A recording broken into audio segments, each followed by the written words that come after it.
Things you're doing wrong and didn't know. Deodorant should actually be applied at night and not in the morning. Since you produce less sweat at night, your armpits will be able to absorb more of the active ingredients, allowing it to work for approximately 24 hours. The correct way to peel a banana is to start from the bottom and not the top. Doing it this way, it's easier to peel and it also helps you remove those white strips of banana that get stuck to it. You don't need to fill your entire toothbrush with toothpaste. Just covering a third of the toothbrush is plenty. If you want your sticky notes to stick properly, you should peel them from the sides. Finally, the right way to cover an ice cream container after opening it is by placing wax paper or plastic wrap against the surface of the ice cream before closing it, because doing this prevents it from losing its creaminess. Scammers who got caught in the act. In China, people trying to scam drivers is common. In this video, a man was driving down a narrow road when suddenly a lady walked into the middle of the road and laid down, and then waits for the vehicle to get close to her so she pretends that she's been hit. But the driver put the car in reverse, then the lady got off the ground and tried to dent the front of the vehicle, then lay back down. If the man didn't have the dash cam, they may have thought he actually hit her. In this video, a man is driving along when suddenly a car pulls out in front of him and zigzags to try and cause a minor collision. The car then stops and a group of men get out, blocking the driver from continuing. The way the scam works is the men try and get the guy's insurance details so they can claim money from the company for supposedly being hit. But when the driver tells them that they're being recorded, they just walk away and try and find their next victim. This teacher stopped for a boy riding his bike in the middle of the highway, which ended up saving his dad's life. One day, Keller Sutherland was driving home from work when she seen a boy biking in and out of traffic on the highway. She was worried for the boy, so she turned around and went to talk to him. When she rolled down her window, she realized that she knew the boy. It was 7-year-old Cameron Simoncic, who was a former student of hers. The boy rushed over to her and burst out in tears. Then she told him to get in the car and explain why he was upset. Cameron said that when he got home from school, he saw his dad lying on the ground unconscious. He tried calling 911, but he couldn't get on his dad's phone because he didn't know the password. So he went to his neighbor's house, but they weren't home. The only other thing he could think of was to bike to his grandma's house. But luckily the teacher found him, then dialed 911 and gave the phone to him so he could tell the police where to go. Apparently Cameron's father is diabetic.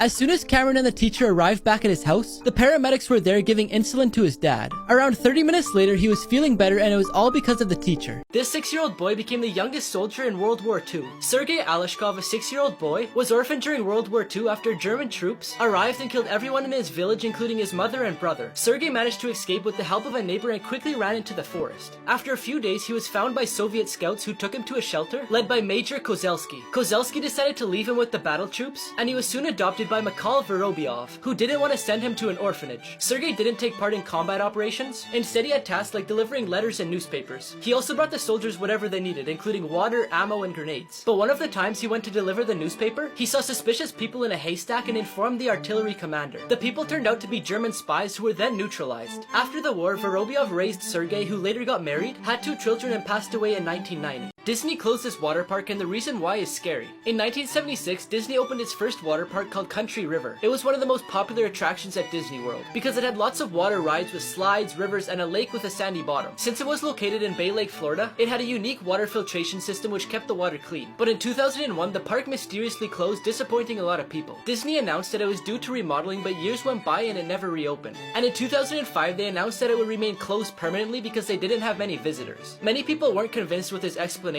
because there were still tons of people going there. Instead, they believe the reason is due to several fatal accidents that happened over the years. One of them was an 8-year-old boy who was enjoying a ride. An amoeba from the water got in his body through his nose, and it attacked his nervous system, which ended up killing him. Bizarre things found in people's backyard. A man found a dinosaur bone that was 250 million years old. A couple who bought a house in California found an anti-nuclear bunker from the 1960s. It was built during the Cold War and was 4 meters underground for radiation protection. One man found human bones while doing yard work. He took them for examination and they were determined to be bones from 1,000 years ago. A man digging came across a passageway that led to the pyramids of Egypt. He dug around 30 feet down the tunnel, and archaeologists confirmed that it was a tunnel leading to Egypt's oldest pyramid. In Iowa, a family found a mammoth femur in 2010. He kept it for 16 years until it was finally examined in 2013. Scientists determined that the bone was approximately 12,000 years old and belonged to a woolly mammoth. 3 tricks Walmart doesn't want you to know. Have you ever been at the store and someone asks you if you want to try a free sample or a new product? Well, a scientist said when you take the free sample, it makes your brain think it's dinner time, making you want to buy it. They sometimes put items on sale to make you think like you're getting a better deal, when in reality they put the sale price as what they would normally sell it for as retail. You may think they just throw products on the shelves randomly, but they actually do it strategically. The top shelf has smaller brands, regional brands, and gourmet brands. They put them there to give tone and texture to the shelf, to help the store stand out from its competitors. The 2 shelves below are where they put the top selling brand, because it's at the customer's eye level, giving them a higher chance of buying it. Below that are the kids shelves, where they usually place child appealing items, making the kids want to ask their parents if they could buy it. And finally, on the very bottom, they have the local brands and bulk